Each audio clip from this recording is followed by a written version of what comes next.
Oke, saya berangkatnya dari, Anda ngerti ya, ada syariat, thariqat, hakikat, ma'rifat. Tapi saya ngomongnya yang gampang aja. Anda makan tuh karena ingin ngerakoti sesuatu atau karena ingin sehat? Nah, jadi syariatnya itu ngerakoti apa sih ya? Terus mangan gitu ya. Syariatnya itu makan. Hakikatnya sehat. Ma'rifatnya ya, thariqatnya mencari sehat, membangun sehat, ma'rifatnya sehat. Gitu enggak? Anda mencapai kesehatan berarti bermakrifat. Jadi sekarang bisa enggak makan tanpa urusan kesehatan? Bisa enggak? Bisa enggak Anda sehat tanpa makan? Bisa enggak mencapai kesehatan tanpa makan minum? Jadi seluruhnya menjadi satu kesatuan, betul enggak? Nah, cuman orang Indonesia sekarang kan fahamnya syariat kuliner. Jadi orang makan karena ingin makan itu, bukan karena ingin sehat. Enggak apa-apa. Anak kecil harus begitu. Kalau bapaknya yang begitu baru saya marah.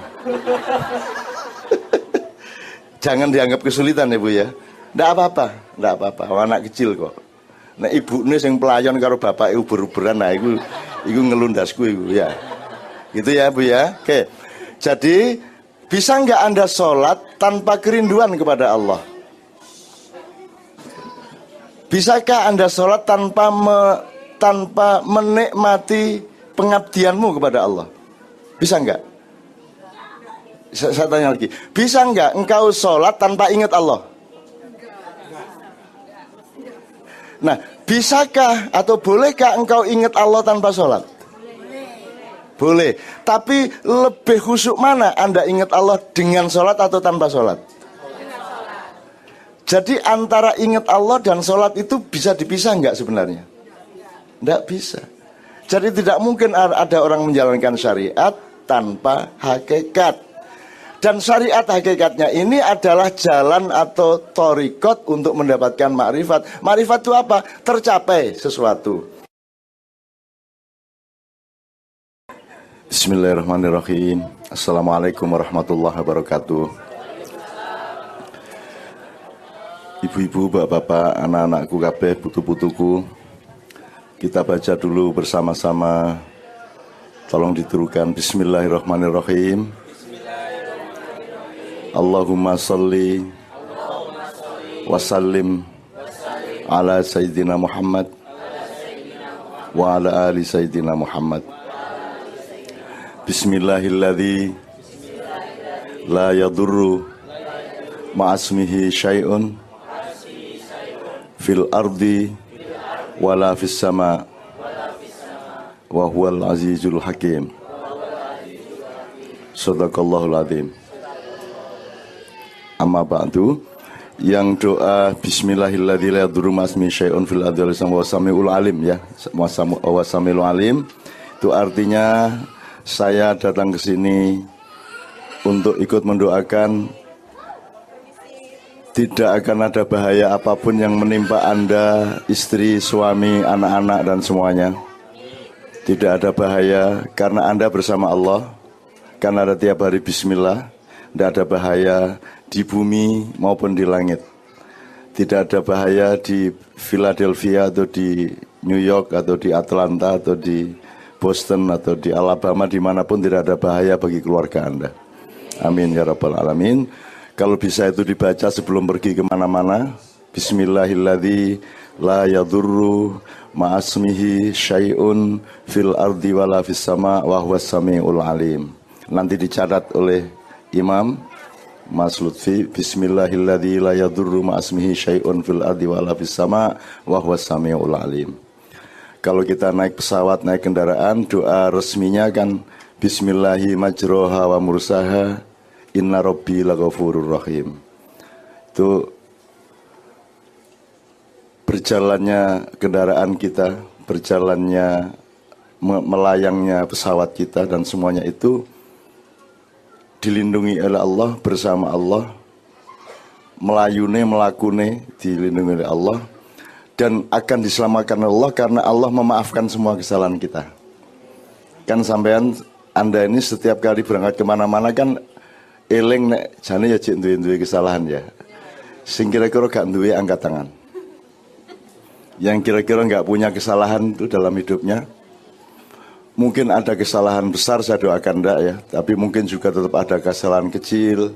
Sama istri kurang senyum, atau sama suami kurang senyum, sama anak kereng gitu ya, sama anak kurang tepat sikapnya dan seterusnya. Kan kita punya banyak kesalahan, maka Allah menyediakan diri untuk Ghafurur Rahim. Satu, memaafkan. Dua, menyayangi.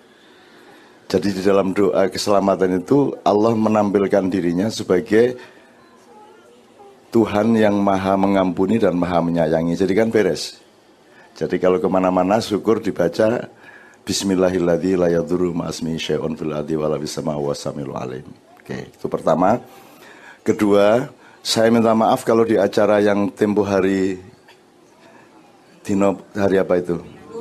Minggu itu mungkin saya tidak bisa banyak waktu untuk bisa omong-omong sama Anda semua, tapi itu di luar kemauan saya dan di luar kemampuan saya. Jadi saya gigi nek ci ono sing anjene kudu diomongno, mari kita sinau bareng-bareng sak isa-isane. Anda mau 3 hari 3 malam di sini saya tidak masalah. Ya. Tapi gak nyambut gawe gitu. Oke ya.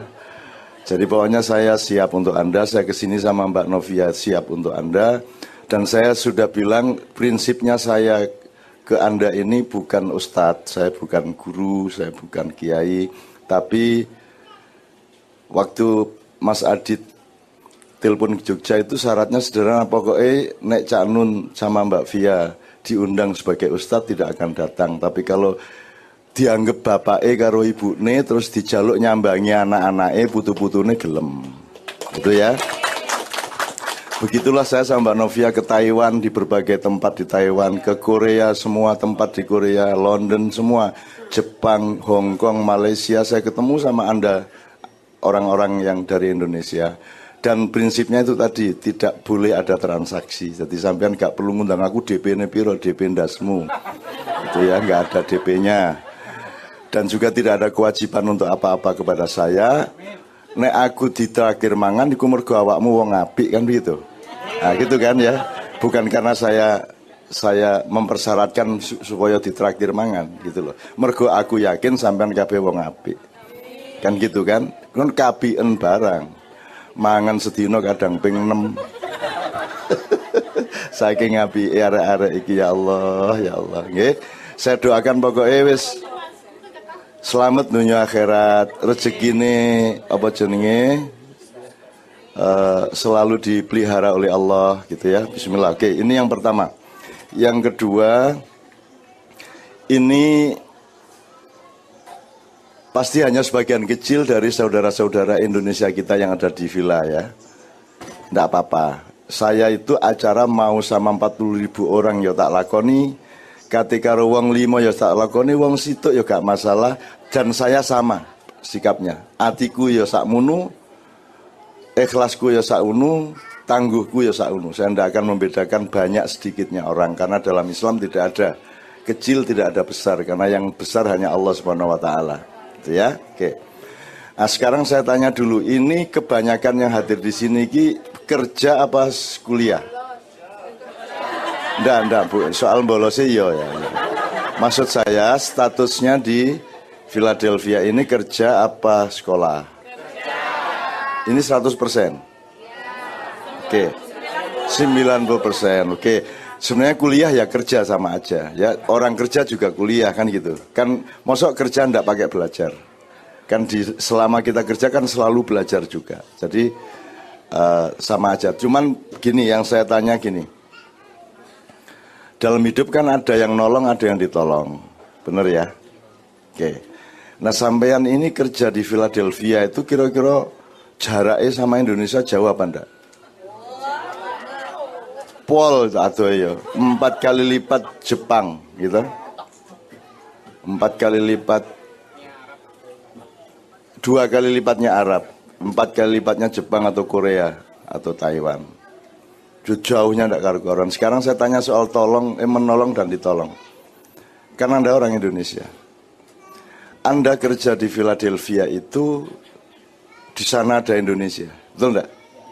Pertanyaan saya, Anda ini sedang ditolong oleh Indonesia atau sedang menolong Indonesia?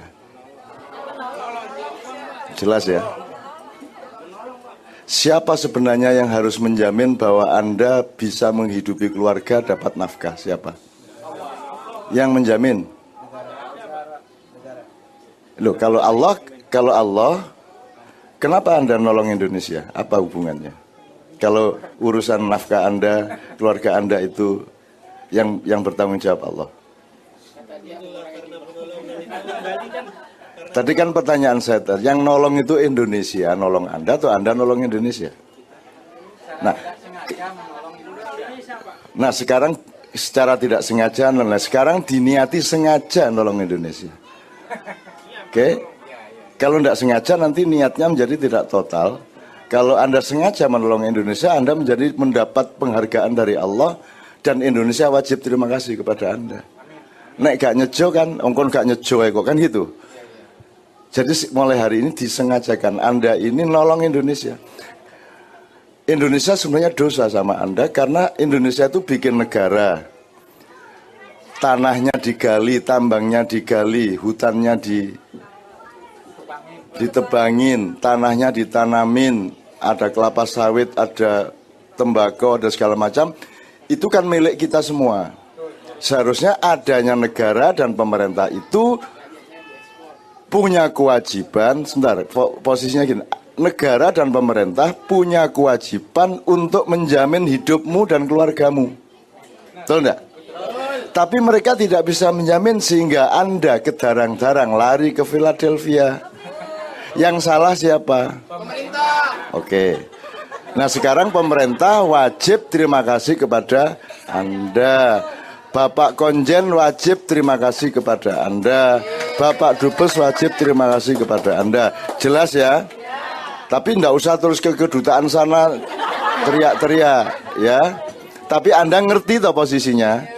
Oke, jadi Anda ini menolong. Oke.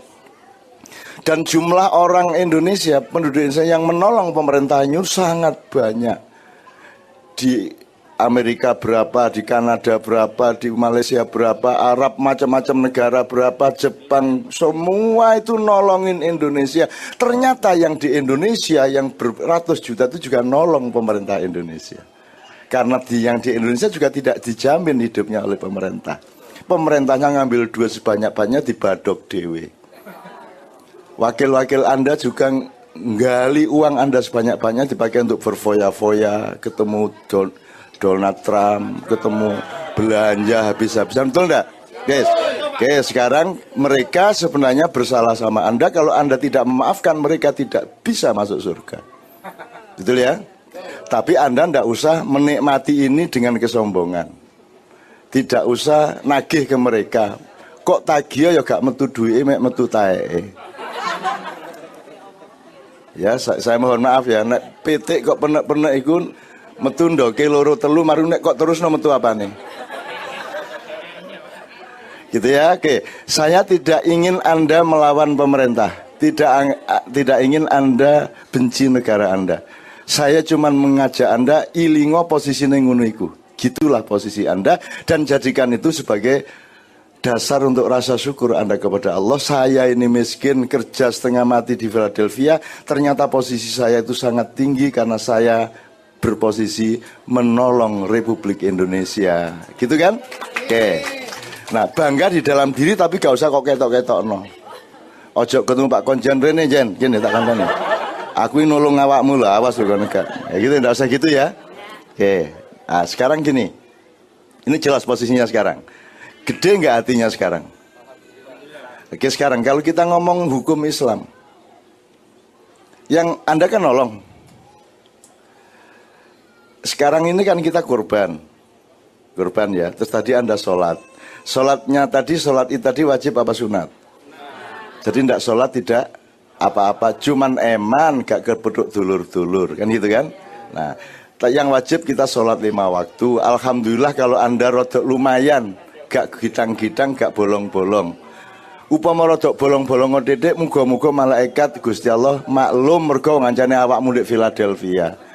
Nek kon ndek Mekah kono kom nasi sembayang sedina ping 30 tidak ada masalah karena bendino Ka'bah ndek kuno.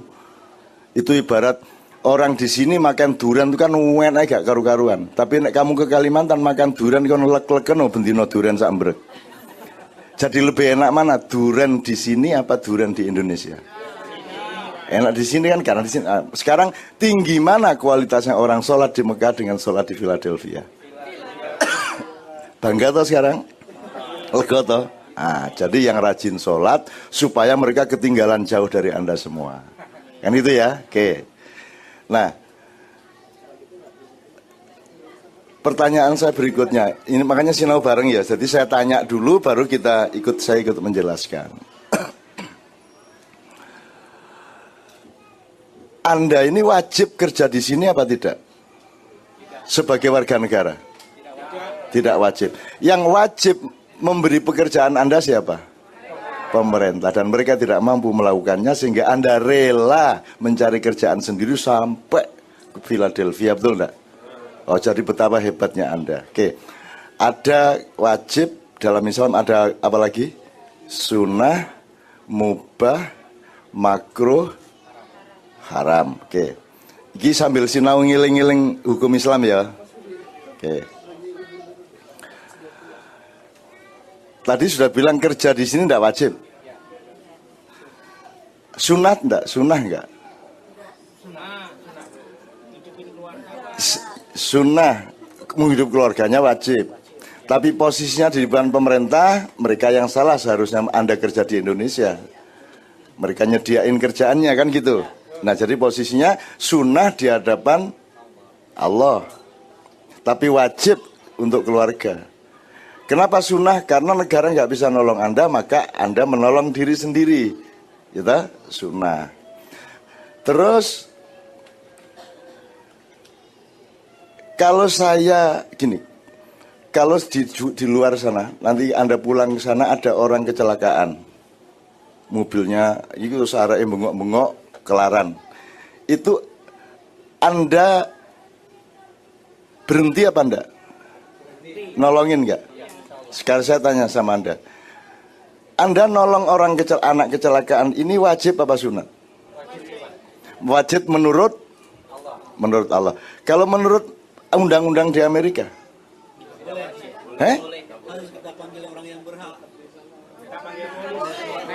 Jadi tidak boleh. Tidak boleh apa tidak wajib? Nah, jangan tidak boleh. Lah nek arek wis latang-latang ngene iki terus kon sik ngenteni polisi sik ya selak mate areke lah gitu kan. Ya. Jadi tidak wajib. Tapi menurut Allah itu wajib. Sekarang tinggi mana hukum Allah sama hukum negara? Karena menurut negara tidak wajib kok. Yang penting yang wajib polisi karena dibayar untuk itu. Tapi penduduk biasa tidak wajib karena dia tidak dibayar untuk nolong orang. Nah, sekarang saya tanya. Tapi kalau Anda tidak wajib nolong anak yang kecelakaan, tapi Anda nolong. Itu berarti Anda dipuji Allah apa tidak? Dipuji oleh Allah. Ini saya pelan-pelan supaya Anda memahami struktur kemuliaan yang Anda lakukan di sini. Gitu ya. Kalau Anda tidak wajib ngasih makan ke orang miskin atau tidak wajib nolong orang kecelakaan, tapi Anda menolongnya dan Anda memberi makan orang miskin, itu namanya apa? Kebaikan. Mulia itu kan parape apa? Labelnya mulia. Nah, tapi itu apa namanya? Gini aja deh. Jadi sekarang Anda tidak wajib membangun masjid. Anda juga tidak wajib menyumbang teman-teman Al-Falah untuk ngasih duit untuk memberesi perluasannya dan lain sebagainya ya Mas Adit ya. Ada banyak keperluan kita berbesar suatu hari siapa tahu bisa bikin beneran ya, punya tanah dibangun masjid beneran. Anda tidak wajib. Di hadapan Allah cuma sunat. Tapi kalau Anda mau menyumbang, nilai Anda sama Allah meningkat apa tidak? Meningkat. Nah itu namanya apa? Nek Anda tidak wajib ngasih tapi Anda ngasih, itu namanya apa dalam Islam? Sodakoh atau infak. Kalau zakat wajib. Tapi kalau sodakoh tidak wajib, berarti orang yang bersodakoh lebih tinggi derajatnya dibanding orang yang zakat. Tapi jangan dipamer-pamerkan juga, soalnya sholat sunat itu juga lebih tinggi daripada sholat wajib. Nanti kalau Anda umumkan kemana-mana, akhirnya orang sholat sunat tok gak sholat wajib. Ya, tetap sholat wajib itu standarnya. Tapi kalau Anda mau menambahi kemuliaan dan nilainya, Anda sholat sunat juga. Sama juga menafkahi keluarga wajib, tapi bantu tetangga juga sunat. Membantu teman-teman teman sesama Indonesia di sini juga sunat. Anda tidak wajib, tapi kalau Anda mau bantuin mereka, Anda berarti bersedekah, dan sedekah itu nilainya tinggi di hadapan Allah Subhanahu wa taala. Itu ya. Nah, jadi Anda sekarang di sini ini penuh kemuliaan karena punya peluang untuk mulia, untuk bersedekah, untuk apa namanya? Untuk menjalankan yang sebenarnya tidak wajib. Itu ya. Makanya Rasulullah tidak mengatakan bahwa nikah itu wajib, tapi nikah itu sunnati. Gitu ya. Makanya imamnya belum nikah karena cuma sunnah. Tapi yang ngeluh dewe negak rabi lah gitu kan. Nah, kita doakan mudah-mudahan Allah segera memperjodohkan ya, supaya hidupnya tenang, supaya melatih wiritan kita, mengajak kita khusyuk lebih tenang. Tapi kalau yang ngaminin orang Banjar campur Padang campur Madura, ini agak berkurang juga kabulnya ini. Kau apa guyan ya? Oke, bismillahirrahmanirrahim. Nah, Bapak-bapak, ibu-ibu sekalian, gini, nanti kita akan ngomong apa saja berdasarkan apa yang Anda inginkan untuk kita diskusikan, untuk kita rembuk bersama. Cuman untuk sekarang Anda sudah ngerti ya bahwa Anda sangat mulia di sini. Dan Anda tahu bahwa saya sama Mas Adit dan di sini tidak profesional loh ya. Tidak profesional itu artinya saya tidak dibeli di sini. Jadi saya tidak pernah melakukan transaksi. Kalau Anda nonton di YouTube, itu saya sama sekian orang itu tidak ada transaksi. Dan tidak ada niat untuk masukin ke YouTube. Yang masukin YouTube entah siapa. Ya, kalau ada acara kita sebulan tuh bisa sampai 15-20 kali dengan Kiai Kanjeng ataupun saya sendiri. Itu semua tidak transaksi. Jadi saya tidak ngerti nafkah saya dari mana. Saya serah kepada Allah. Kalau orangnya terus berterima kasih bawain saya ketela, saya terima kasih. Kalau tidak, ya besoknya aku agak kapok sedikit kan gitu. Mau sore ado-ado mulai melaku lo ya. Gak digoncengi tayo opo gitu ya. Ya. Tapi enggak apa-apa, saya sudah sejak tahun 1972 Bu saya begini ini. Jadi berapa tahun nih Bu? 28 tahun. Lah iya itu nulis buku itu kan juga saya nggak niat cari duit, saya harus nulis karena orang punya masalah, saya harus menulis supaya untuk pencerahan mereka. Terus ada yang nerbitkan punya etika dan punya tanggung jawab karena mereka jual buku saya, terus prosentasenya wajib dikasihkan ke saya, tapi saya nggak nuntut. Kalau mereka nggak ngasih saya nggak masalah, tanya sama Mbak Fia. Honor di banyak koran itu tidak pernah saya ambil. Nggak pernah saya ambil. Itu yang di YouTube yang banyak itu mau copat syafaat segala macam itu adalah infak atau sodakohnya Kiai Kanjeng, Mbak Novia dan saya untuk masyarakat melalui ADTV, TV9 atau beberapa TV lokal lainnya tapi tidak TV nasional. Itu sifatnya sodakoh, tidak boleh dibayar.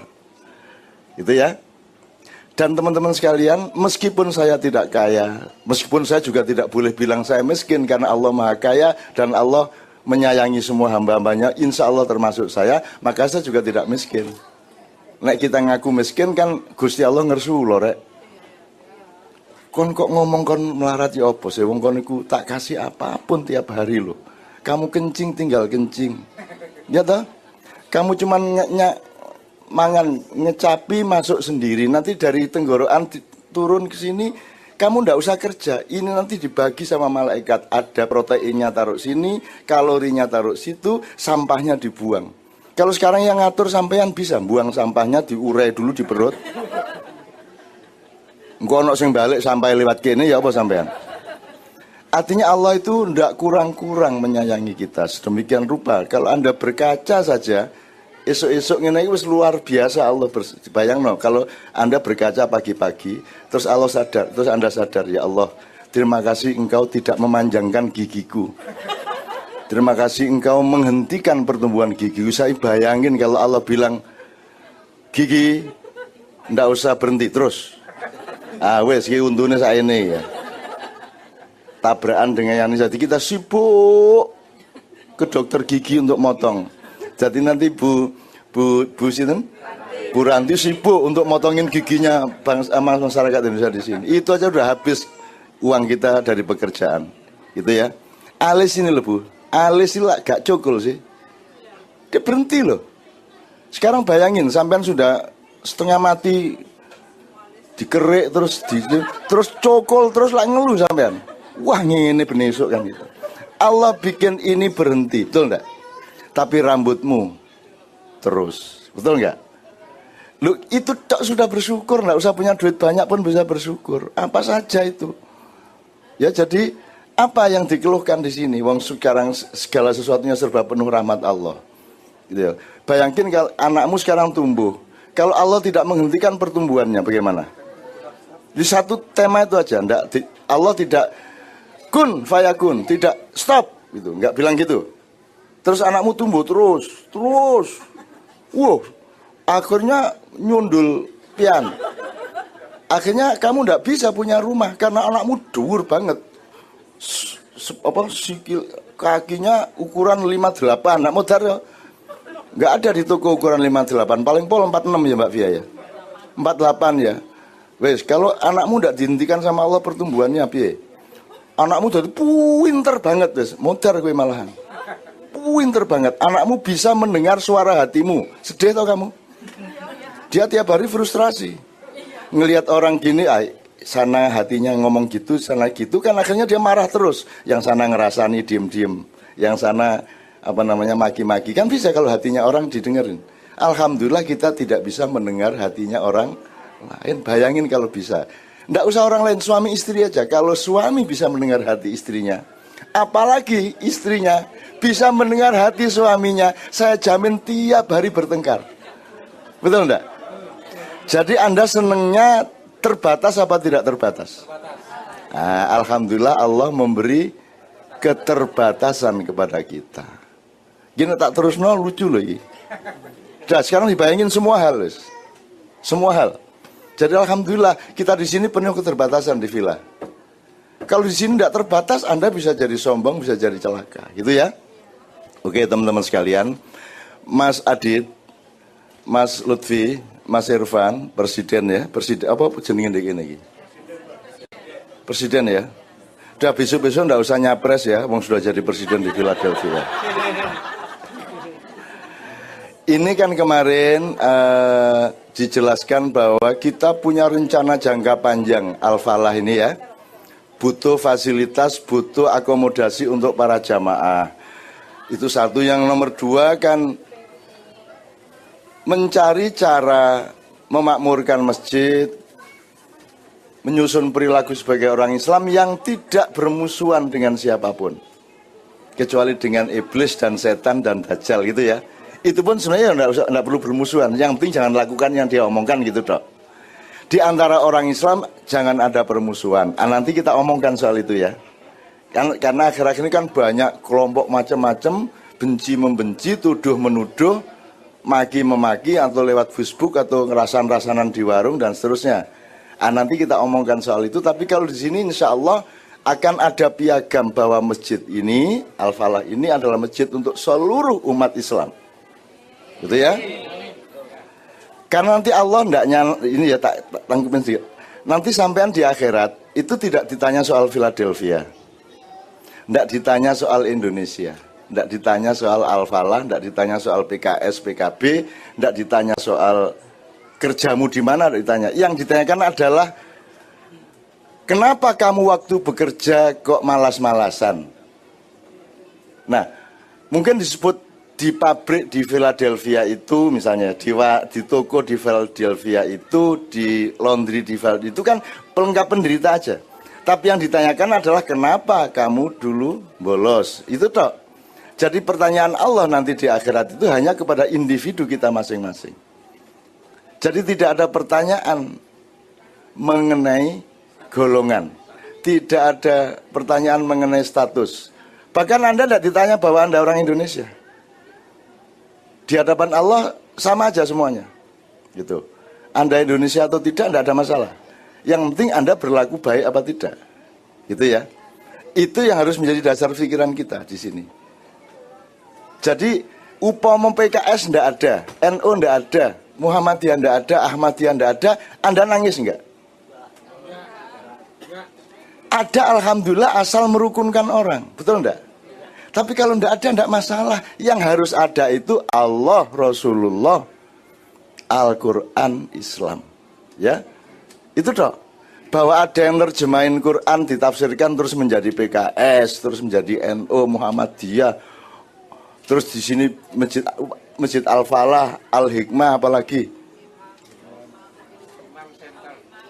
Imam Center dan seterusnya, itu kan masalah teknis. Betul enggak? Upama masjid ini diganti namanya bukan Al-Falah tapi Masjid Podomoro, itu untuk orang.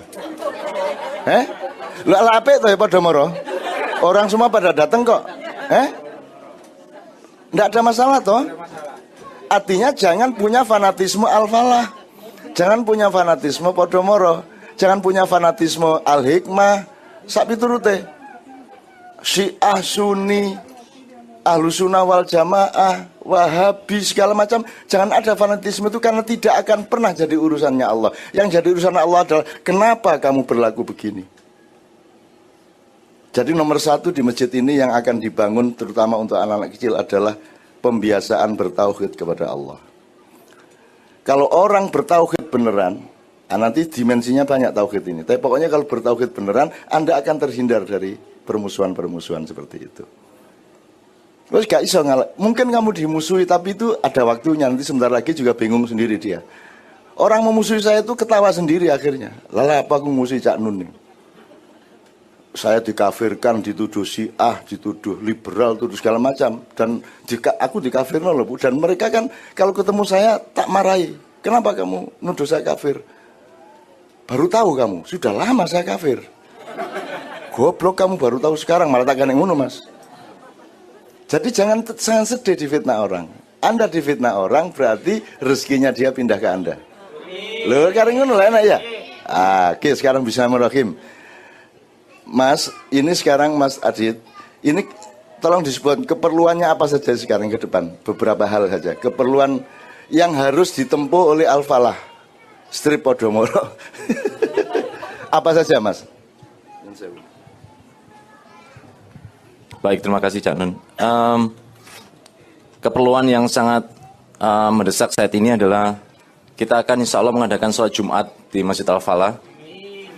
Jadi kita membutuhkan dana untuk renovasi kamar mandi atas dan tempat wudhu di luar dan kamar mandi di atas untuk bapak-bapak. Kemudian yang di basement rencana insya Allah untuk ibu-ibu yang sholat Jumat kita akan bongkar tembok depan bawah biar ada akses dari luar langsung turun ke bawah ke basement. Yang alhamdulillah kan sudah ada tempat wudhu dan kamar mandi. Jadi untuk yang sholat Jumat itu saya kira proyek yang harus kita laksanakan. Kemudian yang kedua adalah pengembangan untuk anak-anak kita yang di sini karena itu yang paling penting. Jadi alhamdulillah youth baru terbentuk tahun ini kan untuk remaja masjidnya. Insya Allah nanti Mas Rufi akan segera memberikan program-program yang intensif untuk mereka agar mereka bisa belajar agama Islam dengan baik dan benar dan mengimplementasikan ke keluarga, ke orang tua dan masyarakat sekitar. Kemudian yang ketiga adalah program-program untuk pembinaan untuk bapak-bapak, ibu-ibu, terutama pengajian umum. Insya Allah kalau kita bisa lebih mendapatkan dana, kita bisa mendatangkan atau membuka kelas privat. Jadi ada yang belum bisa baca Quran, silakan datang privat. Jadi nggak harus datang bersama-sama. Jadi Mas Sufi terbuka pendaftarannya one on one. untuk belajar Quran. Kemudian yang belum fasih, yang belum lancar bisa buka juga kelas privat. Jadi Mas Lufi juga membuka. Kemudian bagi yang sudah advance, yang udah bisa tapi pingin hafalan, Mas Lufi juga bisa menjadi guru, membantu hafalan 1 juz. Mungkin tiap bulan datang ke Mas Lufi, saya udah hafal 1 juz, tolong saya di privat, saya baca 1 juz, Mas Lufi mendengarkan betul atau enggak, bisa, insya Allah. Kemudian untuk halakoh kita ada Mbak Nur juga, tiap minggu kita akan lebih gencarkan lagi biar agak lebih banyak, jadi biar lebih maju lagi nanti komunitas kita. Mungkin itu aja dulu. Jadi rincian breakdown akan segera menyusul, mungkin di akhir acara atau apa, nanti Mas Irfan akan membantu dalam hal itu. Ya, terima kasih Cak Nun, itu aja. Semua andaikan ada dana masuk, ada orang mulia menyampaikan sodakohnya gitu ya, itu kan semua transparan ya Mas ya, selalu bisa diakses informasinya, apa lewat papan, apa lewat online, apa lewat apapun itu ya Mas ya, insya Allah harus transparan, harus bil jahri kalau kata Allah. Ini tadi ada bisik-bisik dari imam ya, dia berdoa mudah-mudahan les privat ngaji yang pertama yang daftar itu cewek yang cantik. Bisik saya gadis yang cantik. Kita doakan amin ya rabbal alamin ya, beres ngene. Iki bisik aku temenan ya Mas. Cak tolong cak delokno gitu ya, dia bilang ya sudah aku jadi gini sekarang bismillahirrahmanirrahim. Mbak Novia, saya sama Mbak Novia wajib untuk wajib untuk bukan mempelopori, bukan merintis, tapi pokoknya melakukan, kami mewajibkan diri kami sendiri meskipun Allah tidak mewajibkan, Anda tidak mewajibkan, dan dunia tidak mewajibkan, tapi saya sama Mbak Fia mewajibkan diri untuk juga ikut berpartisipasi mensodakokan sesuatu kepada Al-Falah. Ya, nah, sekarang saya tanya Mbak Fia, kita punya cadangan devisa apa tidak? Kalau punya, kira-kira hari ini, detik ini kita bisa mensodakokan berapa kepada Al-Falah, dengan doa mudah-mudahan semua yang direncanakan oleh Mas Adi tadi itu oleh Allah diijabahi dan terlaksana. Nyun sewu Mbak Fia.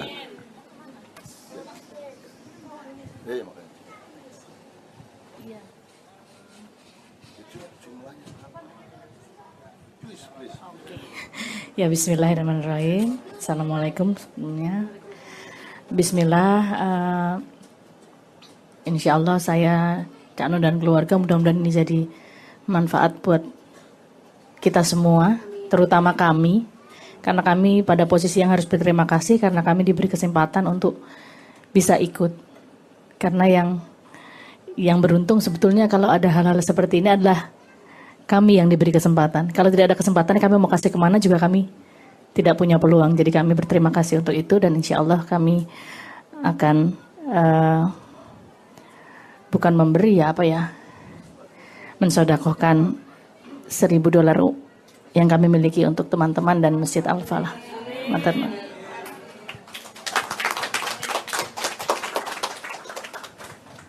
Kata Rasulullah, yang engkau miliki adalah yang engkau berikan.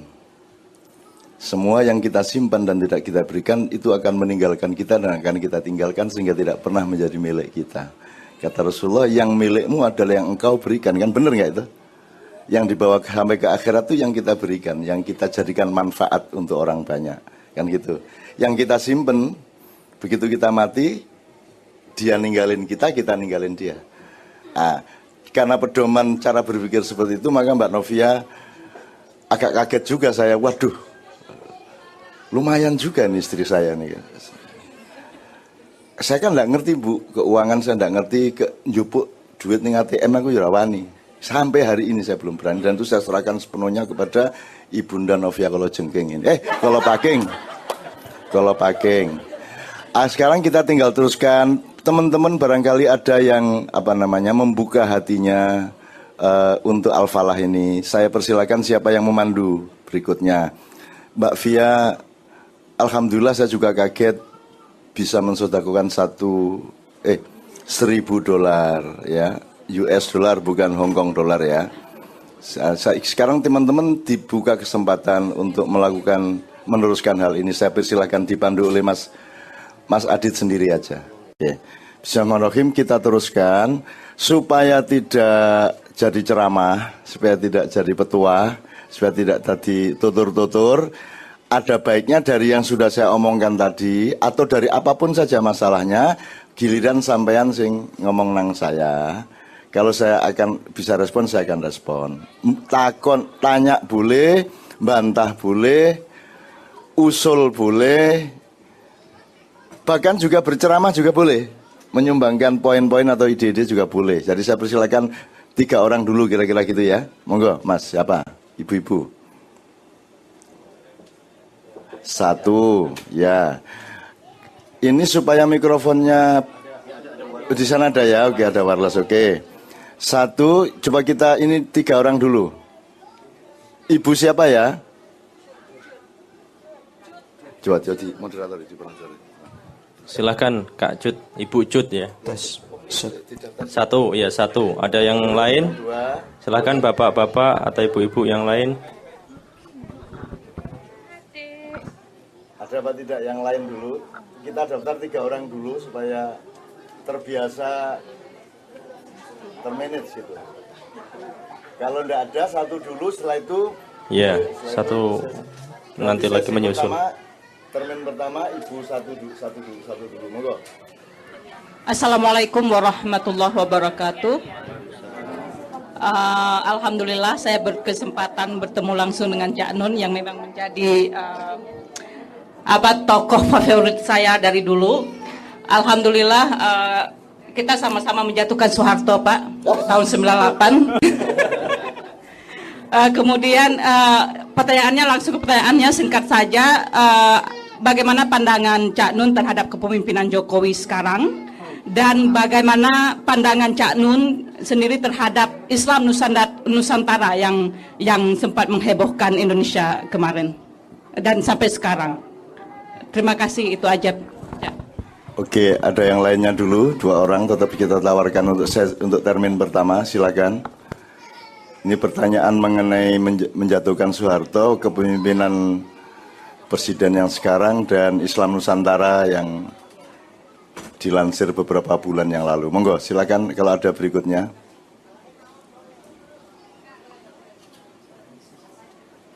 Mbak, Mas, silakan Mas. Di depan barangkali ya, ada sesuatu. Monggo Mas, diomongin aja. Kita enak-enakan aja kayak ngobrol di warung, jangan resmi.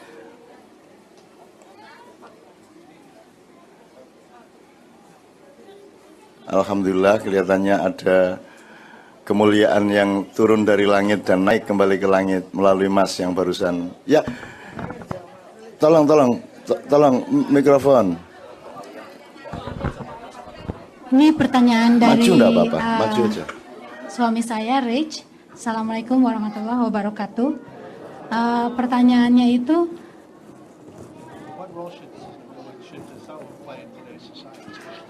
apa peran tasawuf dalam today's society, terutama di Indonesia?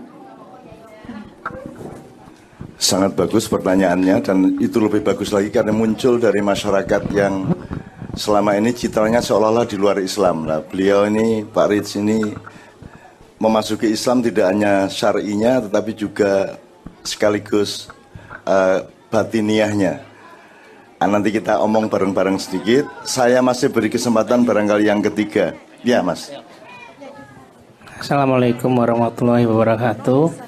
Ini senang banget bisa langsung ketemu favorit selama di Indonesia dan di sini. Pertanyaan saya begini, Cak Nun. Bagaimana pandangan Cak Nun terhadap ISIS ini sekarang? Karena kita sebagai umat Muslim di Philadelphia itu merasa agak nggak enak karena umat Muslim di dunia itu memandang kita di sini sebagai kaum radikal gitu. Bagaimana pandangan ISIS itu yang sebenarnya menurut Cak Nun? Amin. Oke, bismillah, saya coba respon, tapi jangan marah sama respon saya yang mungkin tidak tepat amat seperti yang Anda kehendaki, karena orang yang bertanya selalu sudah punya jawabannya. Jadi yang pertama, soal kepemimpinan Jokowi menurut saya tidak usah dipikirin. Sudahlah, kerja keras, sayangi anak, jadi orang yang baik ya.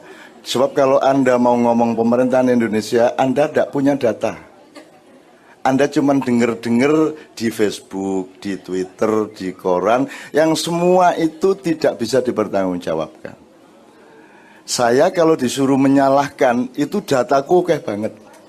Dan kalau saya menyalahkan itu dengan data-data, itu tidak menambah kemaslahatan, tidak menyembuhkan apa-apa, mek nambahi wong ngelundase. Jadi menurut saya, mbok sudah, ndak usah dipikirin itu. Wong Anda sudah jauh-jauh ke sini itu karena memang belum benar di Indonesia. Sampai Anda ke sini gitu loh. Kalau benar kan ndak mungkin ke sini, wong Indonesia negara paling kaya segala-galanya. Ada manajemen yang salah, ya. Ini bisa complicated kalau dijelaskan, maka sampai rakyatnya terlempar-lempar ke seluruh permukaan bumi. Nah, manajemen yang salah ini kalau memang mau diomongin, ayo berhenti kerja, bikin lembaga penelitian benar-benar, saya kasih data sungguh-sungguh. Karena data yang benar-benar itu tidak pernah ada di koran, tidak pernah ada di televisi. Dan kalau Anda mendengarkan CNN atau media-media massa internasional, mereka semua sudah difilter berdasarkan kepentingan mereka, kebutuhan mereka. Jadi sudahlah Bu, saya sama Mbak Novia ini nyuwun sewu sudah 16 tahun tidak langganan koran dan tidak nonton TV Indonesia, karena saya tahu yang sebenarnya bagaimana. Saya tidak mau mubazir nontok-nontok jamaah ngene-ngene kesel uripku. Jadi di rumah saya tidak ada koran dan tidak ada TV Indonesia. Saya cuma pakai TV kabel khusus untuk studinya anak-anak, misalnya National Geographic gitu ya. Terus apa satunya Mbak Fia? Pokoknya yang sifatnya studi, penelitian dan data, fakta ya. Kalau saya nontonnya adalah UFC, kickboxing dan tinju. Saya apal semua pemain UFC Amerika, Brazil dan lain sebagainya. Dan itu yang saya tonton, tanya Mbak Fia. Tiap hari saya nonton itu karena saya ingin berzikir bahwa masih ada orang yang sportif. Ada orang yang berani berhadapan-hadapan. Tonjok-tonjok, gelimbang-gelimbang. Jelas, sing salah sopo, sing kalah sopo, sing menang sopo. Sebab kalau Anda nonton koran, itu semua bukan seperti yang sebenarnya. Kalau Anda nonton TV, berita-berita atau apalagi yang tainment itu semua bukan manusia yang bertanggung jawab. Sebab kalau di UFC nggak bisa pura-pura. Ya, nggak bisa pura. Anda gulatnya pakai Roman atau Anda pakai Jiu-Jitsu Brazil atau itu jelas. Sing kalah sapa sing jadi di situ jantan. Kalau di Facebook Anda dilatih untuk jadi pengecut. Coba Anda bisa ngomong apa saja dan tidak bisa dipukulin orang. Anda bisa sembunyi kapan saja dan Anda bisa bikin akun yang palsu. Jadi kalau saya shortcut, Bu, ayo kita pilih kehidupan yang sportif. Gitu. Maksudnya sportif itu gini. Yang baik itu sering ketemu. Ketok muwajah, bertatapan wajah satu sama lain. Sebab kalau kita ketemu gini, peluang untuk bohong itu dikit. Karena kelihatan matanya, kelihatan wajahnya. Tapi kalau di Facebook itu ngentut tidak masalah. Betul enggak, Bu? Dan tidak dimarahin orang. Tidak dimarahin itu artinya tidak bisa ditemukan Anda. Jadi kalau internet itu bagus untuk membantu komunikasi, tapi sangat buruk untuk pembangunan mental manusia. Karena kalau agama itu tujuannya cuma satu, mendidik manusia untuk mampu mengendalikan diri. Betul enggak? Jadi kenapa Anda sholat 5 waktu? Supaya Anda setiap kali punya ritme untuk mengendalikan dirimu. Ayo bangun, ayo wudhu, ayo sholat, ayo berhenti, ayo terus. Itu kan seperti militer. Sementara kalau internet pekerjaannya adalah memberi peluang kepada Anda untuk melampiaskan. Betul enggak? Terus gak ada direm, ngomong apa aja wis. Bohong enggak, ngomong apa iso. Jadi Tolong ambil kuncinya. Jangan memasuki suatu sistem atau suatu keadaan yang membuat Anda melampiaskan. Tapi dekat-dekatlah dengan sesama sahabat yang membuat Anda mengendalikan. Karena Islam itu mengendalikan, kalau internet itu melampiaskan. Padahal hidup itu kan kudu pinter ngegas, kudu pinter ngerem. Nah sekarang kalau Anda di internet tidak ada rime. Betul enggak? Di Facebook tidak ada remnya. Nanti suatu hari akan ada aplikasi di mana Anda terpaksa harus ngerem. Karena akan kelihatan Anda benar apa tidak di dalam aplikasi itu. Nah, tapi itu kapan-kapan. Gitu ya Mbak ya. Nah, kalau soal pemerintahan, Anda apa maunya? Mau rasan-rasan apa mau beneran studi? Nek beneran studi punya waktu po? Nggak punya toh? Punya waktu bener untuk mempelajari. Sekarang sampean sudah tahu. Awalnya dulu ketika awal kampanye maunya Jokowi itu bagaimana? Ekonominya sudah tahu faktanya. Sudah tahu. Mandu. Nah, jangan baca di koran. Nggak bisa. Saya waktu kesini mau bawa semua itu, tanya Mbak Fia, tapi semene Pak. Jadi saya punya datanya semua, yang Prabowo, yang Jokowi, yang di belakang Prabowo, yang di belakang Jokowi, sampai taipan-taipan nasional, internasional, regional. Dan semua yang Anda ketahui lewat koran-koran itu wis ojo diwaca iku taek iku. Ambune entut iku. Ngerti baunya entut, Bu? Entut sampai ke Anda apanya? Baunya. Tapi Anda bisa ngelihat warnanya? Bisa ngelihat sumbernya? Kalau bunyi baru ketahuan. Kalau enggak bunyi, tes. Nah, jadi isinya media massa itu adalah bau kentut. Kita harus nyari siapa yang kentut sebenarnya. Nomor 2, kenapa kok kentut? Kok baunya seperti itu? Dia makan apa? Simbuan apa? Godong telo apa pete apa jengkol? Anda tidak akan tahu itu. Jadi menurut saya mubadzir. Ngerasani Jokowi, Prabowo, Soeharto, mubadzir. Kalau mau tahu kebenarannya, studi beneran. Kalau saya sudah tidak mengakui mereka semua sejak awal. Nah, tapi itu doa aja wes.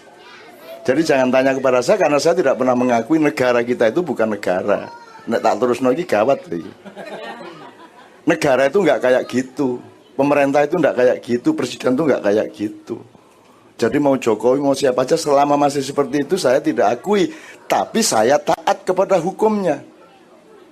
Saya penduduk Indonesia. Gitu ya Mbak ya. Tapi belum tentu warga negara Indonesia. Meskipun secara resmi saya punya KTP dan paspor. Sebab beda, itu kan penduduk. Di sini ada citizen, ada nationality. Kalau penduduk, yang penting saya tinggal di situ, saya tidak melanggar aturan, selesai. Tapi kalau warga negara berarti kan warga dari negara. Betul enggak? Jamaah masjid.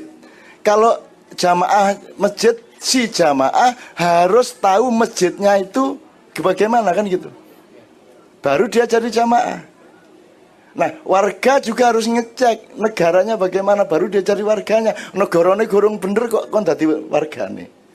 Bahwa ada administrasi, paspor, green card dan seterusnya itu administrasi, tapi hakikatnya sebenarnya belum negara dia. Makanya nek dipelajari ngeluh dewe sampean.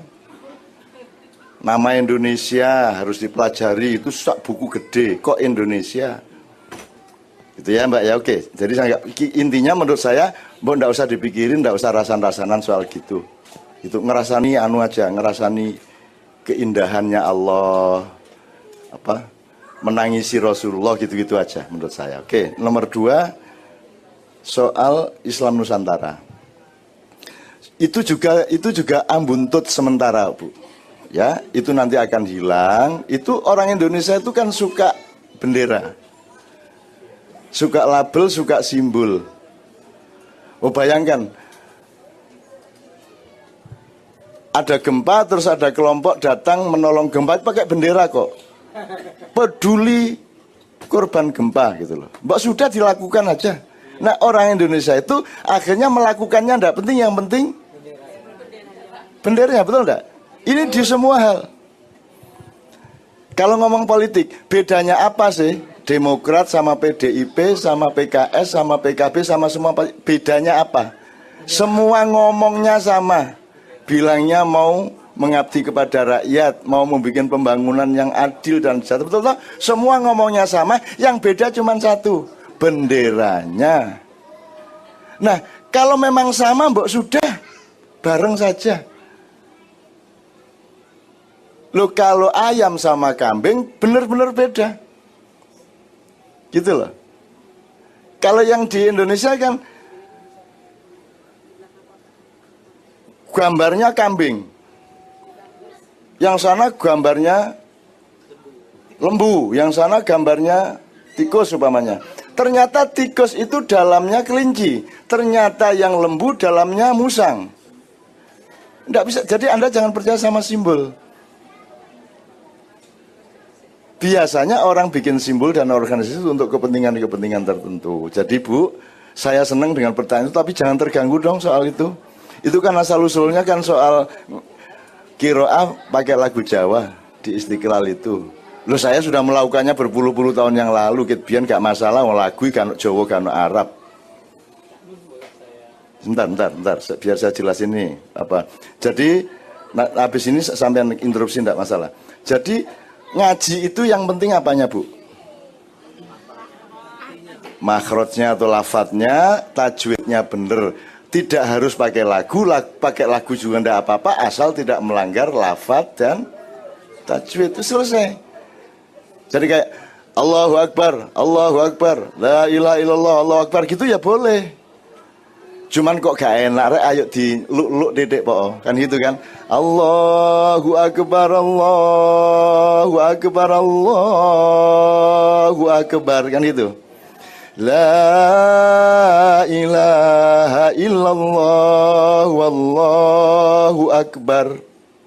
Allahu akbar walillahil ham.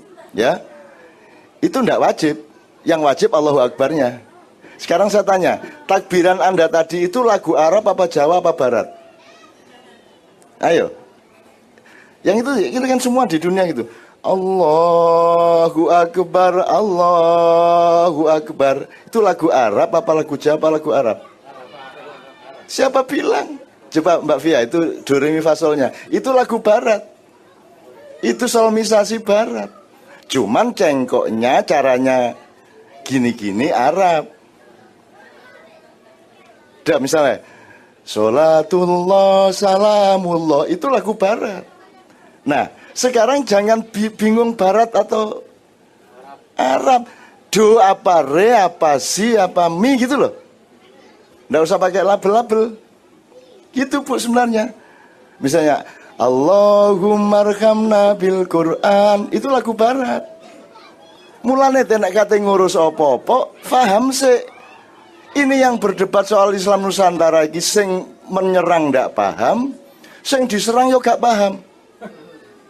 Jadi kita mempertengkarkan hantu yang sama-sama nggak bisa dilihat, gitu loh. Jadi nggak ada masalah sebenarnya. Lagu Arab itu juga nggak ada aslinya, yang ada lagu Persi. Jadi yang disebut misalnya ada Bismillahirrahmanirrahim, Bayati ya. Alif Lam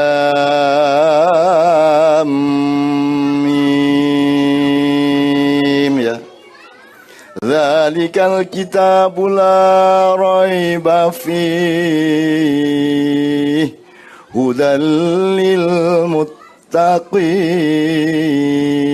Itu bukan lagu asli Arab. Itu transformasi dari Persia, dari Mesir, dari Turki, dari Afrika juga. Yang datang di zaman Sayyidina Umar, bikin pembangunan, tukang-tukangnya dari negara-negara sekitar. Pas nutuk boto itu rengeng-rengeng,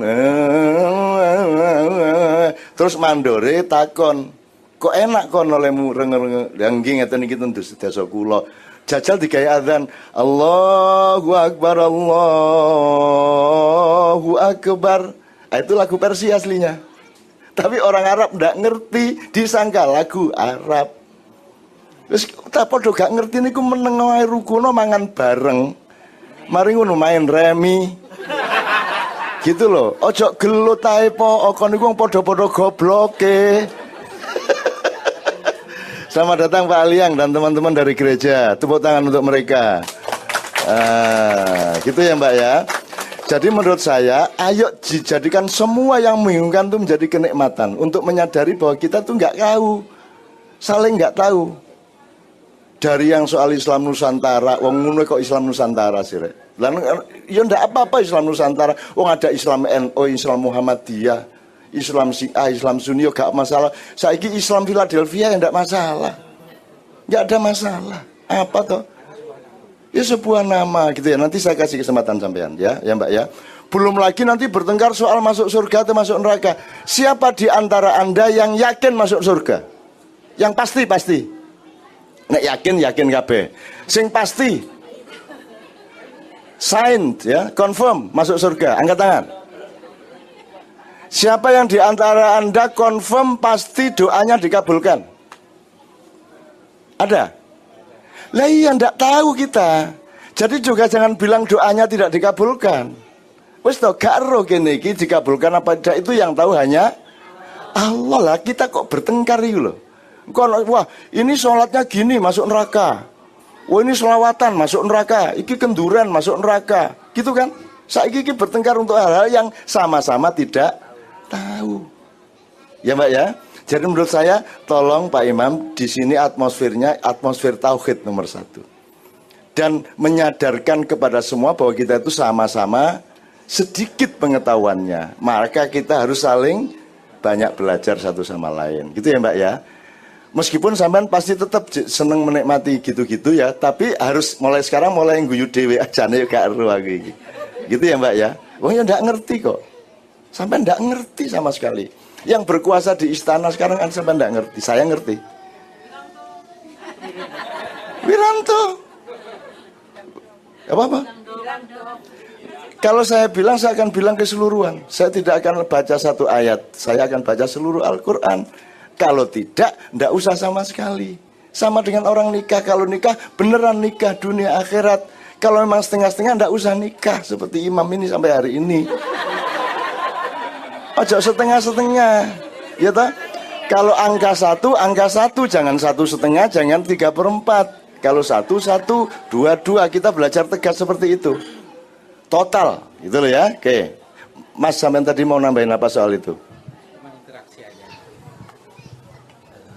Assalamualaikum warahmatullahi wabarakatuh. Nama saya Darwan. Cak Nun. Saya lihat dan saya dengar barusan dari Cak Nun, bahwasanya di Indonesia itu tercipta banyak bendera-bendera. Nah, bendera-bendera ini membuat bingung masyarakat yang ada di Indonesia maupun yang di luar gitu. Nah, kenapa dibiarin oleh para cendekiawan, pada para ulama atau para orang-orang pintar lah, sehingga kacau beliau lah keadaan Indonesia ini. Itulah pertanyaan saya. Ini saya ngecek cara berpikir Anda ya. Banyak bendera-bendera bikin kita semua bingung, nasional maupun internasional. Terus Anda bilang, kenapa dibiarkan oleh para cerdik pandai? Lah kok cerdik pandai yang Anda tagih? Lah kalau makanya sekarang gini, kita belajar bareng ya. Ngerti bedanya Nabi sama Rasul? Apa bedanya? Kalau Nabi? Nabi dia orang yang menyampaikan. Gini loh Mas. Makanya pengetahuan kita itu difikskan dulu ya. Beliau mengatakan Rasul itu orang yang langsung mendapat wahyu dari Allah. Kalau Nabi itu yang menyampaikan. Dan dapat wahyu juga. Loh, Nabi dapat wahyu dong, kok Nabi tidak dapat wahyu? Lah, mulane ta ojo berdebat sih, ayo sinau sih ya. Gitu ya.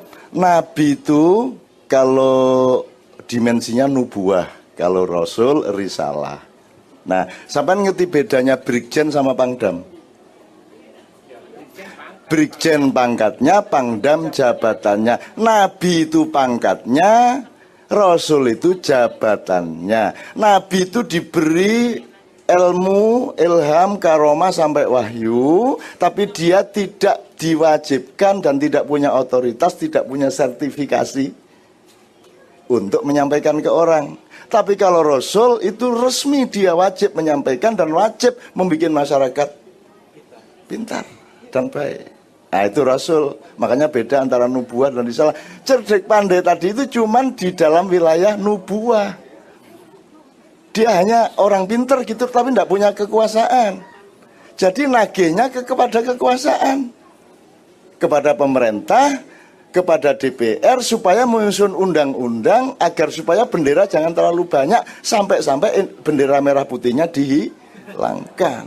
Sekarang saya tanya, kalau sampai orang PKB, tanya sama orang PKB, lebih penting mana PKB apa Republik Indonesia? Loh, tanya sama orang PKB. Lah iya, gitu kan? Itu salah apa benar kalau yang lebih penting itu PKB? Salah toh. Sekarang parpol mana yang lebih mementingkan Indonesia daripada parpolnya? Saya cicil sedikit ya Mbak ya. Sampai hari ini Megawati tetap mengatakan bahwa Jokowi adalah petugas partai. Jadi Indonesia itu bagian dari PDIP, bukan PDIP bagian dari Indonesia. Salah apa benar? Tapi jangan disalahkan karena Mbak Mega tidak ngerti. Dia tidak punya ilmu untuk memahami itu. Dia tidak sekolah. Dia tidak pernah jadi manusia biasa seperti Anda.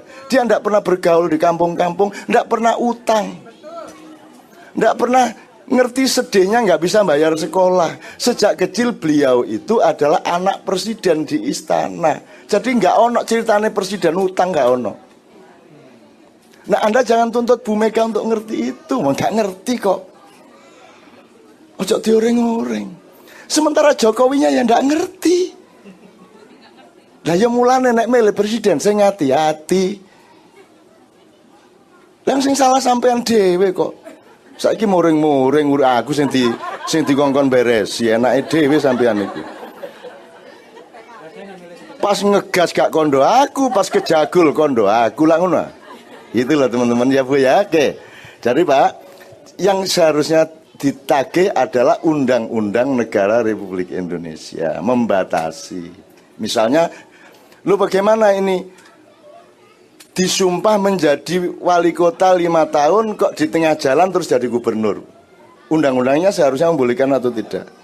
Lah iya, sumpah jadi gubernur belum sampai setahun terus jadi presiden, boleh enggak menurut undang-undang? Boleh, oleh undang-undang Indonesia. Jadi undang-undangnya yang harus didandanin kan gitu Bu ya. Jadi jangan salah nagih. Cerdik pandai ditagih wis gak punya kerjaan mereka itu. Sekolah terus nganggur, malah ditagih sama sampean. Seharusnya yang ditagih adalah DPR, eksekutif, termasuk yudikatif. Gitu ya Bu ya. Oke. Saya teruskan yang Bu tadi, Islam Nusantara udah ya. Jadi pokoknya jangan terlalu pusing, itu nanti hilang sendiri. Itu cuman usum, nek cara Jawane usum, wah iki lagi usum ake. Ya? Musiman. Sekarang ake udah mulai turun ya Pak Liang ya. Sekarang industri ake udah nggak seperti kemarin ya, udah mulai turun ya. Udah mulai turun. Semalam saya diomongin teman bapak dari Bandung itu bahwa waduh jualan ake sekarang udah gini katanya dia. Akhirnya beberapa penjual ake di Bandung mau di Philadelphia aja. Gitu. Itu musiman dan jangan terlalu pusing. Sekarang ISIS. Ya tadi ada yang tanya ISIS. Saya kira kapan-kapan tanya sama Pak Rich ya. Pak Rich knows more than me gitu ya. Jadi ISIS itu gini Mas, banyak sekali yang Anda benci, yang Anda takuti, yang bikin pusing Anda itu bikinan semua. Jadi makanya Anda itu jangan terlalu gampang dipengaruhi, jangan terlalu masuk angin. Itu bikinan, ISIS itu aslinya bikinan, tapi kemudian banyak orang yang potensinya sama terus ikut dia karena nggak tahu kalau itu bikinan. Anda itu juga nggak tahu PKS itu yang bikin sebenarnya siapa, Anda nggak tahu kok. PKB juga sebenarnya di belakangnya siapa, Anda nggak tahu. Sudahlah, kita tuh lebih banyak tidak tahu daripada tahu. Oke, kalau saya ambil ilmunya gini, Ada 4 macam orang. Satu, orang yang tahu sedikit tentang sedikit hal. Tak ulang ya. Orang yang tahu sedikit tentang sedikit hal. Nomor 2, orang yang tahu sedikit tentang banyak hal. 2 ya. 3, orang yang tahu banyak tentang sedikit hal. Kalau yang 2 tadi, orang tahu sedikit tentang banyak hal. Yang ketiga, orang tahu banyak tentang sedikit hal. Yang pertama, orang tahu sedikit tentang sedikit hal. Yang oke, sebenarnya yang agak lebih oke itu yang terakhir, yaitu orang yang tahu banyak tentang banyak hal. Sekarang saya tanya, Anda ini termasuk nomor berapa? Ayo. Gini, nomor 4 sih. Apakah Anda termasuk orang yang tahu banyak tentang banyak hal? Enggak. Apakah Anda, nomor 3, apakah Anda termasuk orang yang tahu banyak tentang sedikit hal? Mungkin ya. Pokoknya penggawean ngrendo karo ngraji. Wis aku roh ngrendo ngraji, tapi soal liyane gak roh aku. Soal nyambel gak roh, pokoknya aku ngrendo karo ngraji oke, gitu ya. Itu orang yang tahu banyak tentang sedikit hal, sedikit hal. Yang nomor 2, orang yang tahu sedikit tentang banyak hal. Ya, ini dia. Ini ngerti dikit, itu ngerti dikit. Akhirnya nggak dapat kerjaan karena masing-masing dia hanya tahu sedikit. Masak bisa sekedarnya. Ya toh, bikin bangunan bisa sedikit. Ya toh, apa? Ustadz bisa sedikit. Kira-kira jadi apa Anda? Nggak ada yang terima Anda. Loh, semua bisa dikit-dikit toh. Jadi agak mending orang yang tahu banyak tentang sedikit hal daripada orang yang tahu sedikit tentang banyak hal. Nanti tidak dapat kerjaan sampean. Ya toh? Neliko menatu dikit-dikit bisa. Lihat, jangan dikit-dikit, kalau menatu harus bisa menatu beneran. Kan gitu. Nah, yang pertama adalah naudzubillah min dzalik, jangan sampai Anda menjadi orang yang tahu sedikit tentang sedikit hal. Kikis angeli, gak rapi-rapi ini caranya. Gitu ya. Oke. Oke, ini sambil belok ke sini karena jangan ada peristiwa, jangan ada pengetahuan yang tidak Anda teteskan ilmu dan pemahamannya. Gitu ya. Setiap peristiwa yang Anda alami harus memberi ilmu dan hikmah kepada Anda. Kalau tidak, sia-sia Anda mengalaminya. Wis kadung stres, wis kadung pusing, kalau ilmu. Kan gitu kan? Maka kalau Anda pedoman seperti itu, kaya miskin tetap bermanfaat. Susah senang tetap bermanfaat. Karena Anda tetap mendapatkan ilmu, dan ilmu itulah yang ditagih oleh Allah nanti. Kan itu. Nah, ISIS, kalau Anda belajar sejarah, ISIS, Al-Qaeda, dan lain sebagainya, termasuk Indonesia itu bukan bikinan Anda. Kalau tidak ada Belanda datang, Portugis datang, tidak ada Indonesia. Sing ono Mataram, Mojopahit, ya toh? Sriwijaya, mungkin Kesultanan Ternate, kan itu kan? Kesultanan, terus kerajaan Klungkung, Denpasar, Kutai, gitu. Tidak ada Indonesia. Jadi sekarang mau bagaimana? Artinya penjajahan itu memberi hikmah, membuat kita semua bersatu. Jadi Anda juga jangan benci kepada musuhmu, karena musuhmu itu bisa mempersatukan kamu. Di dalam teori, sejarah, dan ilmu sosial. Gitu ya. Maka jangan senang bermusuhan. Nanti musuh itu dikasih-kasih sama Allah kok. Tenang aja. Wong kita tuh udah tidur dimusuhi ya ono kok. Kene iki wis turu gak lapo-lapo. Dimusuhi, gitu loh. Kayak saya ini kan tidak jelas. NU bukan, Muhammadiyah bukan, ya toh? Syiah tidak jelas, Sunni tidak jelas, ya toh? Apa? Kiai ya bukan, tidak mau juga. Ustadz apalagi, Gus ya duduk. Intelektual enggak sekolah. Seniman itu apa? Kewan tekon di seniman itu gak jelas. Jadi saya ini bukan siapa-siapa. Maka saya bisa disalahkan oleh semua. Yang kiai nuduh saya seniman, yang seniman nuduh saya kiai, lah susah aku toh. Jadi tidak bisa hidup di kedua-duanya. Yang Kristen nuduh saya Islam, yang Islam nuduh saya Kristen, kan susah kan saya. Tapi saya senang dalam kesusahan itu. Maka aku kesepian, dan di dalam kesepian itu aku bisa melihat wanita secara jernih. Akhirnya aku pilih Novia kalau menjeng tadi. Ngono ae ya. Aja susah-susah Pak urip sampean ya, Bu nggih. Ayo kita, semua itu nikmat, semua itu rahmat. Kalau Anda menemukannya. Sambil jawab ini nanti akan saya teruskan ya. Saya akan tarik garis ke ilmu-ilmu semua. Misalnya Anda mendapatkan kesulitan. Dalam Islam kalau ada kesulitan apa ayatnya? Inna ma'al usri yusra. Oke. Artinya apa, Mbak? Sesungguhnya sesudah kesulitan ada kemudahan. Nah, ini siapa dulu kiai yang ngajarimu? Gak, itu Lutfi. Lutfi gak ngunu. Lutfi belum mengalami kesulitan karena belum berumah tangga. Nanti kalau dia mulai kawin dia baru tahu hidup yang sebenarnya, kan gitu kan? Engko nek wis mulai bojo meteng, apa meneh bojo niku ngidam White House, ngeluh deh. Ngidam patung Liberty ya ngeluh ndase deh. Oke. Sesungguhnya sesudah kesulitan ada kemudahan. Ini ada kekeliruan berabad-abad, tidak pernah Allah ngomong begitu. Ayo, ayo. Mau nggak dibongkar? Itu kalimatnya inna ma'al usri yusra. Fa inna ma'al usri yusra. Kalau terjemahnya sesudah kesulitan ada kemudian, bahasa Arabnya inna ba'dal usri yusra. Itu bukan ba'da itu kan bodoh, sesudah. Itu bunyinya ma'a, bersamaan, bareng. Bersamaan dengan kesulitan ada kemudahan. Sudah ada kemudahannya. Maka Allah kasih kita akal supaya mencari kemudahannya apa. Jadi jangan disangka sesudah, tapi wes ono sudah ada. Gitu loh. Ya, itu contoh aja. Oke, kita jelas ya Mbak ya. Jadi itu kan lebih tenang tau sudah ada nih, cuman kita harus cari ini ayo didolai. Jangan mengeluh-mengeluh. Saya contohkan yang kecil-kecil ya. Sampean pernah lihat YouTube acara saya yang banyak orang? Ya. Itu kan butuh lighting, cahaya, dan itu harus nyewa. Butuh sound system, harus kalau ada 10.000 orang kan soundnya harus gede mahal. Itu dengan nyewa. Terus butuh lampu toh. Oke. Sekarang kalau terus listrik mati,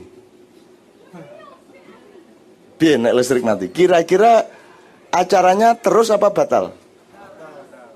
Nah, saya tidak pernah membatalkan acara. Mati lampu saya pernah mengalami di Blora, Wonogiri, dan Pabelan. Saya tidak berhenti. Saya tidak mau menyimpulkan bahwa matinya listrik adalah kesulitan. Saya menyimpulkan langsung bahwa matinya listrik itu kenikmatan. Gitu saya. Cara hidup saya kayak gitu. Maka Allah seneng sama saya. Waduh lumayan arek iki gak sambat. Malah bersyukur loh. Akhirnya diberi jalan saya. Nah, ada rekaman-rekaman di sana di Jogja sana bahwa meskipun lampu mati, meskipun 10.000 orang saya tidak berhenti. Caranya bagaimana?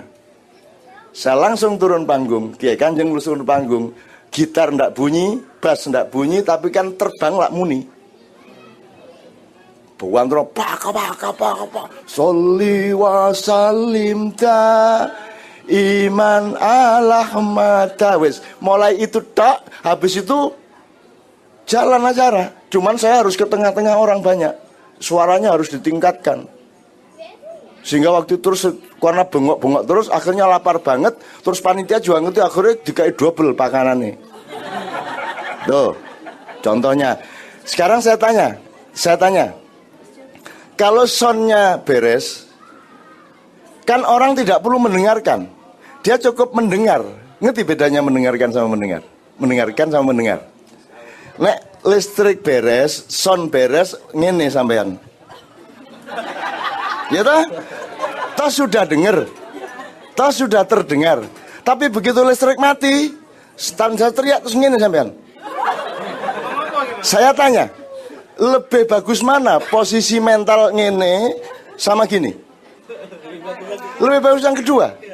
Artinya lebih bagus mana? Mati lampu atau listrik hidup? Mati lampu.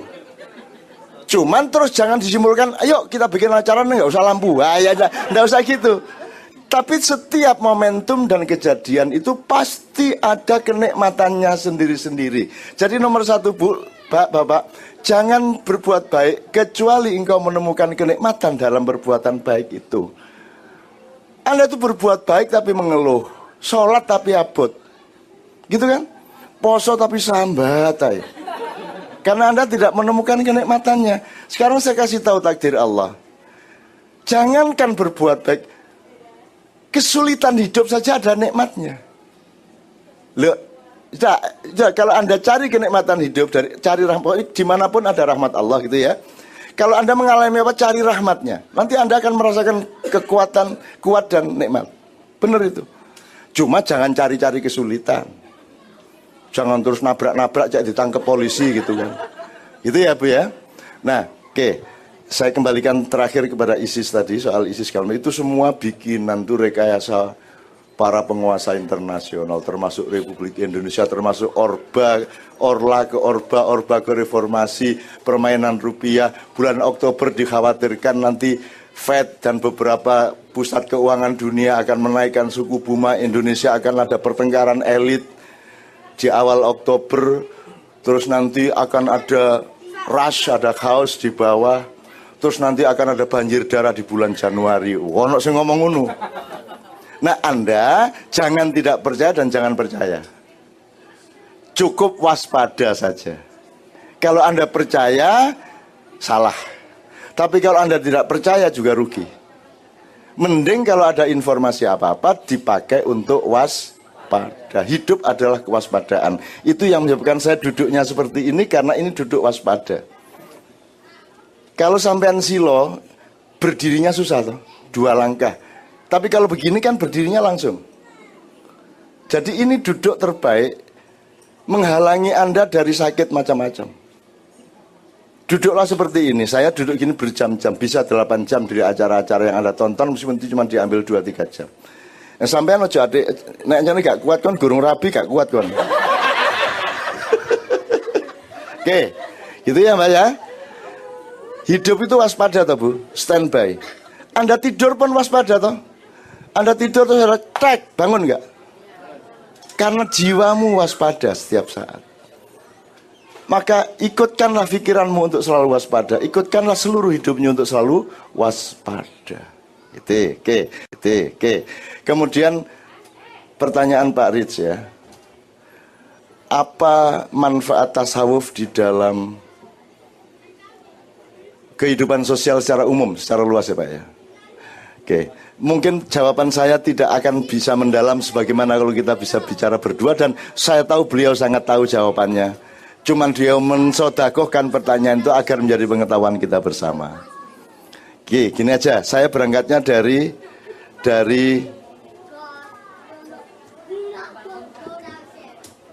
saya berangkatnya dari, Anda ngerti ya, ada syariat, thariqat, hakikat, ma'rifat. Tapi saya ngomongnya yang gampang aja. Anda makan tuh karena ingin ngerakoti sesuatu atau karena ingin sehat? Nah, jadi syariatnya itu ngerakoti apa sih ya? Terus mangan gitu ya. Syariatnya itu makan. Hakikatnya sehat. Ma'rifatnya ya, thariqatnya mencari sehat, membangun sehat, ma'rifatnya sehat. Gitu enggak? Anda mencapai kesehatan berarti bermakrifat. Jadi sekarang bisa enggak makan tanpa urusan kesehatan? Bisa enggak? Bisa nggak Anda sehat tanpa makan? Bisa nggak mencapai kesehatan tanpa makan minum? Jadi seluruhnya menjadi satu kesatuan, betul nggak? Nah, cuman orang Indonesia sekarang kan fahamnya syariat kuliner. Jadi orang makan karena ingin makan itu, bukan karena ingin sehat. Nggak apa-apa. Anak kecil harus begitu. Kalau bapaknya yang begitu baru saya marah. Jangan dianggap kesulitan ya Bu ya. Nggak apa-apa. Anak kecil kok. Nah ibu ini yang pelayan karo bapak uber-uberan, nah itu ngelundasku itu ya. Gitu ya Bu ya. Oke. Jadi bisa nggak Anda sholat tanpa kerinduan kepada Allah? Bisakah Anda sholat tanpa menikmati pengabdianmu kepada Allah? Bisa nggak? Saya tanya lagi, bisa nggak engkau sholat tanpa ingat Allah? Nah, bisakah atau bolehkah engkau ingat Allah tanpa sholat? Boleh. Tapi lebih khusyuk mana Anda ingat Allah dengan sholat atau tanpa sholat? Jadi antara ingat Allah dan sholat itu bisa dipisahkan.